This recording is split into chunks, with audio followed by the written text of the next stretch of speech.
Now let me tell you, before we start, that you know what I'm up against. You're speaking to a very sick person. I appreciate it. I have Parkinson's in my left arm. 7 surgeries already of cancer. For Shalema. I have a huge malignant tumor in my liver. They just took a biopsy the other afternoon. I have a nodule in my lung, so they made a biopsy there. So all over, I have problems. But I'm still saying shiur every day. So, my 61st year.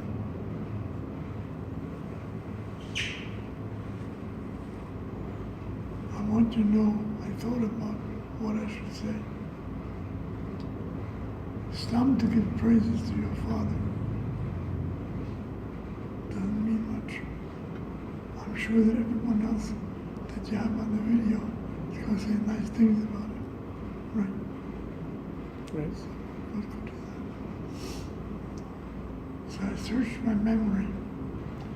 Gotta get my vocal cords back.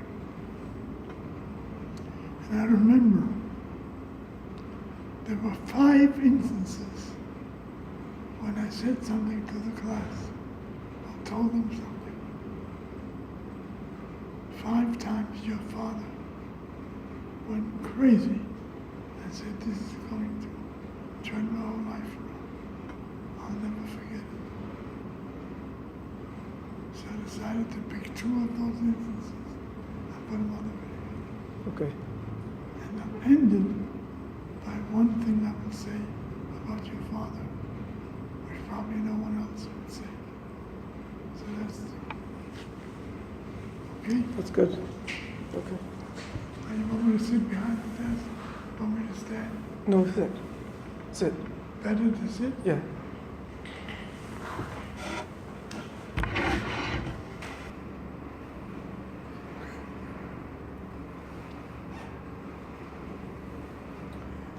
My name is Rabbi Fulda.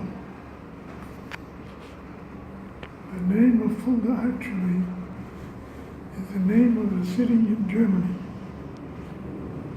Let me start out by saying the following. Among the many cities in Germany which were the center of the Torah community, Frankfurt and Hamburg, and Worms where Rashi, the Balei Tosfos, the Rosh HaShulchan lived, all of them, with the exception of one, all of them were devastated by reform. For example, Shamshafol Hirsch had to start rebuilding Frankfurt with only 11 Shenrei Shabbos left. There was only one city that in Germany, only one that never had a reform temple. It was always all full, always had a yeshiva gedola. And that was the city of Fulda. How did that city get that name? So let me inform you. One of the earliest instances of the Aliyah's Dam was in the city of Fulda. What happened is that a Goyish couple had their first baby, and they hired a Goyish governess to take care of the baby. Unfortunately, the baby died of crib death, but in those days it was not known. So the Goyish governess was afraid that the parents of the infant would blame her. So she made up the lie that the Jews came and killed the baby and they needed the blood to make matzahs. This was one of the earliest instances of the Aliyah's Dam. A pogrom broke out. They slaughtered 38 Jews and imposed a huge tax on the Jewish tzibor. The Jews said it's a lie, it's not true. It didn't help. Until many months later, a Stadlon who was connected with access to the emperor, the Kaiser, convinced the Kaiser to appoint a commission to investigate whether it really happened that the Jews wanted to kill the baby to make matzahs. The Kaiser agreed on condition that all 6 people of the investigating committee would not be Jewish, that he gets an objective opinion. The Stadtland agreed. It took the Goyim more than 3 months to come back with the following report. Extensive and intensive investigation into Jewish law has convinced us that the charges must have been false, because the Jewish religion categorically prohibits the consumption of all blood, both human and animal. Al Kain, what was the maskana of the Kaiser? No such charges can ever again be made, not against all Jews, against the Jews of Fulda. And that's why hundreds and hundreds of people went to Fulda. And that's why Fulda never had reform. Now, how did I get the name? That city, I want you to know, was an amazing city. I davened in the base medrash of the Ba'am Shif. That's how. We always had a yeshiva gedolah without secular studies, and so on and so forth. 200 years ago, when then Lord Asa was nifta, they looked for a Malamokum. They offered it to a man by the name of Rabbi from Vizhnitz, a tremendous Amrocham, not the Hasidic Vizhnitz. He immediately accepted it. However, there was only one problem. The problem was, when he came to Fulda to become the Moed Asa, he had no last name, because in those days in Vizhnitz, nobody had a last name. He was known as Yankel as Meir. So the Oishakol made a deal with the Meir, the Oberbürgermeister, that the new road would take the name of the city. So Rabbi from Vizhnitz became Rabbi Fulda. He's the Stam Meforish found in every Yerushalmi. When you check it, you'll see Rabbi Fulda, based in the Kili Kodesh Fulda, and then he always added, May Vizhnitz. He wanted no one to forget the city. Now the first thing I want to tell you today is a story about the city, which when I told this to Lance, he was so taken by it that he said it's going to have an impact on his life for the rest of his days. What happened is the following.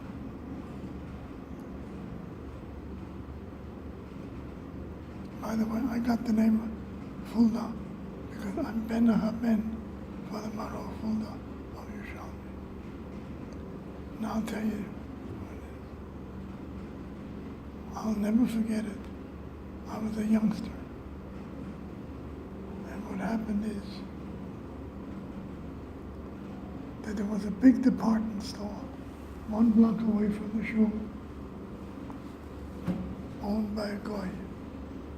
He was getting old and he wanted to retire and sell it. He couldn't find anyone who wanted to buy it for the price he wanted, except a Jew from Frankfurt. So he sold it to him. The problem is that the Jew from Frankfurt who bought it was not a Shemer Torah mitzvahs. When he came to Fulda, he kept the department store open on Shabbos. The Rov, the Rosh Yeshiva, the Dayan, were aghast. A block away from the shul, a Jew on Shabbos. So they met with him. And how do we know what happened? He told us the story on Shabbos morning, before Hinkelu came. The Jew was not a chutzpahnik, because right away he said, when we told him this is not the proper year, he said, all right, you know what? I'll post a notice that on Saturday, which is the Jewish Sabbath, enter only by the side entrance, not the front end. And that will show respect for you. So we told him, it doesn't help, you're still Mechal Shabbos. You're staying in business. And we didn't know what to do. Finally we told him, look, this is not proper in this city. You can't do it. So he said, he was obviously not in Amoris. He told us, let me tell you something. It says in the Torah, Uvachato, you shall choose. So God gave us Bechira Chofshis, to be from or not from. If I've chosen not to be from, how can you take it away from me? God has given it to me. And we couldn't budge him.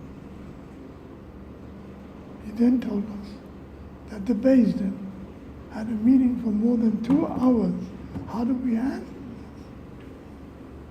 this? The Beis Din consisted of the Mohdasa, Rabbi Yehuda Khan, Zatzal, who passed away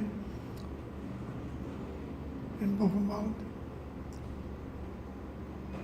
The Dayan in the Rosh Yeshiva was a Baruch Kunstadt, who did survive Buchenwald, and he ended up in Eretz Yisrael, where he founded Yeshivat Kol Torah.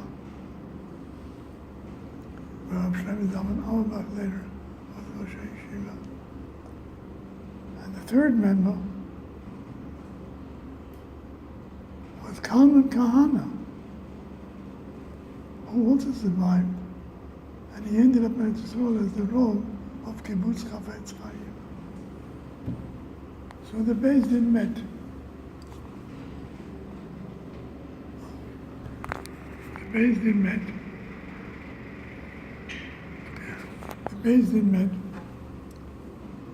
and for more than 2 hours we were discussing what can we do. We came to the following conclusion, and the Rav told us to all 900 people who were in the shul on Shabbos morning, today none of us will go home to make Kiddush after davening. We are all going to walk, every man, woman, and child, into that department store, not to give Musa, not with an angry face, but to simply say in a pleasant way, we heard from the Rabbi that you feel you have to be in your business. Well, you're still part of Klal Yisrael, and we can't say Good Shabbos to you because you're not in shul with us. So we decided, as of now, every Shabbos, after davening, all of us, every man, woman, and child, will come to you and will say to you, Good Shabbos, Shabbat Shalom. And we all went. I remember going as a child also. The 5th week, everybody went after shul. The Rav gets up before came and said, Meir Rabbi said, I have very good news for you.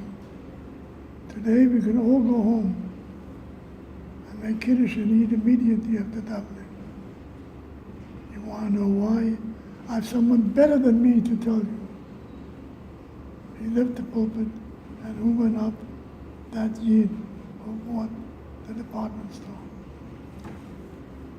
He gets up and he in a crying voice with tears, he says, you are such a mention. It's unbelievable that you delayed making Kiddush and eating just to wish me good Shabbos, even though I was not sure of Shabbos. It's just incredible. He says, I want you to know that my wife and I decided that as of today, we're going to be Shemrei Shabbos Kil Chosa. When I told that story to Lance Dunoff, he said, this is something that will have an indelible effect on me. It's going to change my life forever. And And that's why I told this to you. My Rabbi said, now I'm going to tell you a story about myself that Lance told me again. It's going to have an eternal impact on his life and make him a role model. When I was in Eretz Yisrael, I was on the famous #1 bus going to the hotel.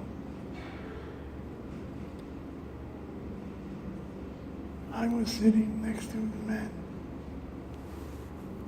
Opposite me, 2 seats, was a Hasidic man with a kapota, long payas. Next to him was an empty seat. On the other side, 2 seats, another Hasidic guy with a long kapota, payas, under me, and an empty seat next to him. They were talking together in Yiddish. The bus stops, and 2 women get on. Obviously not from dresses were not sneers. They looked around. They realized enough that they can't sit next to Hasidim. So it bothered me. So I said to the Chassid opposite me, Rabbi, אפשר כן במחן Platz. Perhaps we can make room for these 2 ladies to sit down. He answered me, mocking me, ihr deiget wegen sei? You're worried about them as if they're cockroaches. I thought for a minute, and I answered him, nein, ich deige wegen uns. I'm not worried about them. I'm worried about us. It took him only 1 minute to catch what I was saying. He got up, he moved next to the other chassid, and the 2 ladies sat down, the empty seats, and they had no clue as to what the conversation was. When we got off the bus, that chassid who made fun of me gave me a hug. He said, Yashikoyach Rabbi, you taught me an important lesson. He said to me in Yiddish. He said, you taught me that we have to love a Jew even if he's not like us. So I said to him, Mchilas Kvoidai, you didn't get the whole lesson, you only got half the lesson. He said, what's the other half? I told him in Yiddish. The other half is, when the Jew is not like us, we have to love him even more, because that's the only way we can be Makar of him. He kissed me, and he said, now, you're my Rebbe Muvok. I never would have learned that lesson without you. Yashikoya. When I told the story to Lance, he was shaken by it. He said, that is something which will never be erased from my memory, which will have a lasting impact. So on the eve of the Yortzeit of my Talmud Chavim, I figured I would tell you these 2 things. What one I say about Lance himself, something very quick, because I'm sure that many of you saw the recording when I was a guest speaker, when the Philadelphia Yeshiva honored him. There's a famous passage in Micha Hanavi. Mo Hashem shoyel me. What does God ask of you? Kiyim, asayis mishpat, to do justice, be honest. Ahavas chesed, loving kindness. V'asnei alecha zeh Hashem elokecha, and to be humble. What most people don't realize is those 3 things are not the same. To be honest, to walk humbly. But by chesed, it doesn't say asayis chesed, to do chesed. People don't notice it. It said ahavas chesed. You have to have joy when you do something that is kind. so that the other person realizes that he is the recipient of someone who is so happy that he has the opportunity to do chesed. If there's anything I can say about Lance, that's why he was a super duper Talmud Chacham. He was one who was Aryeh chesed. He was loving to help anyone, a fellow student or anybody. And this is the greatness. Chesed alone is not enough. It has to be Havas. And that was the essence of Lance. Seems to me, on the eve of the Yortzeit, we should take that as our role model and follow our Talmud Chacham into becoming Oyavei Chesed before we do it in such a way. Yashir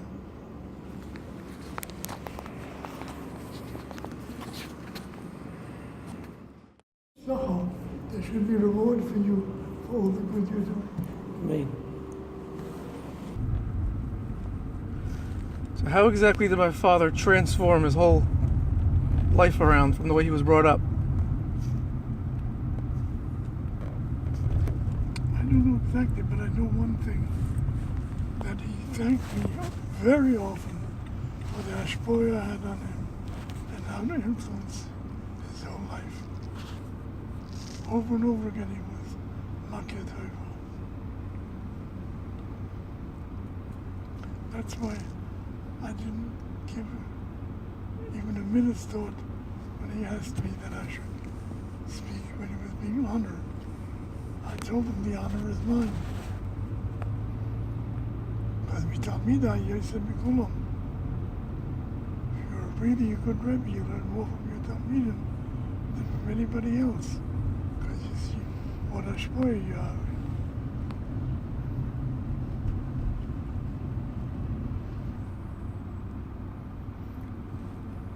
So every day you come to give shir? Every day. And since I have to walk, see now I'm scared because it's slippery. But I walk 12 blocks to yeshiva and 12 blocks home. Every day? Every day in order to make sure that I don't give in to my old age. I'm 88. Yeah, no wrong.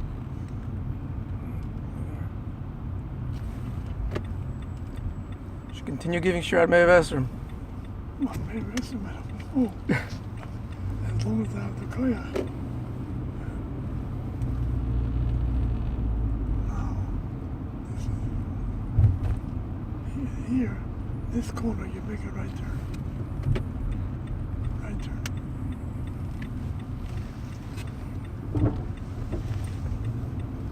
This is my street, and I have an interesting way to remember the street. It's 177. What's 177? Big gematria, you know? No. Gan Eden. Gimel Nun Ein Dalet Nun is 177. So my joke is, the only thing Gan Eden about the street is the gematria. Everything else is colors. This was the center of the Frum community when I moved here. And now, the only thing language you hear is Spanish.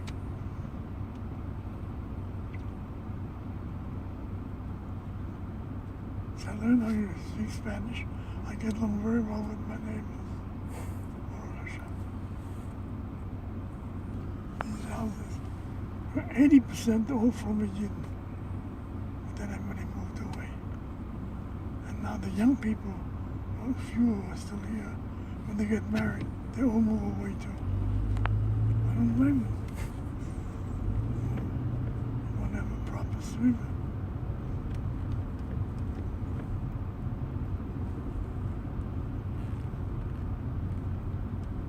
How many children do you have? 3. 3 girls. So we just had the Sedra of Yeshem, right? Yeah. Let me ask you. If you have 3 children and one wonderful, and the other one is always getting you in trouble. Can you love them equally? Definitely hard. Let me tell you, what the Sedra teaches us is, it says the following: Yisrael Ohavas Yosef Kol Banov Ki Ben Zekunim. Right? Right. Can't be helped. That's normal. But then it says, also like Sundas Pasim. And when the brothers saw that,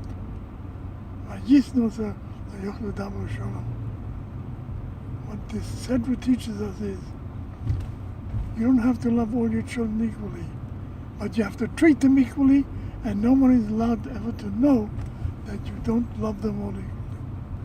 Right. If you don't do that, then all hell will break loose, like it broke loose. And Yaakov was punished for that all the years.